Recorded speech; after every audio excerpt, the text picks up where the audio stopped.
when I look at the coverage, especially over the last month, of Kamala Harris, I'm looking at it strictly from a broadcasting standpoint. Any broadcaster journalist should want to hold people accountable, especially when we're talking about something as important as running for president, right? She can control the answers, I control the questions, but there should be access. And when I saw the lack of access, I'm sitting there going, why is everybody okay with a lack of access? Absolutely. We shouldn't be okay with that. We should want them on radio and television and podcast and every place, right? I want to know what you're going to do to make the country better. Why? I mean, you brought the 78% up, and I know networks have their different positions on things, but why isn't that a bigger call from broadcasters? So you have one thing people say, oh, you should ask her tougher questions, more follow-ups. How about no questions, let alone follow-ups? When I hear people on television, radio, any part of media say, oh, that's just the media being selfish, wants to be able to ask questions almost to make themselves more famous.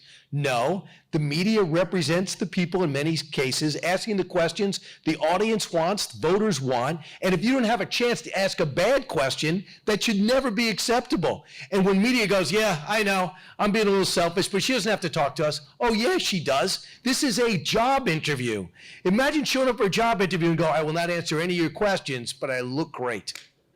That's what she's saying. You're going to love me much better than the other candidates. Oh, questions? I'm not answering them. I'm going to ask them as generic as possible. Oh, if you want to know where I stand, there's 20 people that are going to come next. They're going to tell you where I stand. I told them. I'm not telling you. I'm watching these governors and these senators go to bat for her. She didn't even fully brief them on where she stands and why she flipped. So this is the craziest period ever, which is putting all the pressure on September 10th. There should not be this much pressure on one debate. There should be 3 debates, and they should all be coming straight away. And if I wanted that job, I would want the debates. I want to beat you. I want to go out there. Give me a shot. And I'm going to sit down there. I mean, why is it that J.D. Vance can go on every Saturday and Tom Cotton can go on every Sunday show where they dislike him, win these volleyball matches, and then go back on the campaign trail, and she or her governor, the war hero, will do nothing?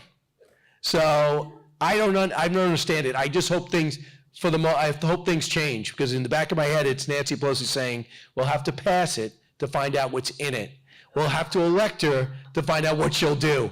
I'm pretty sure that's a combination that hasn't worked in the past.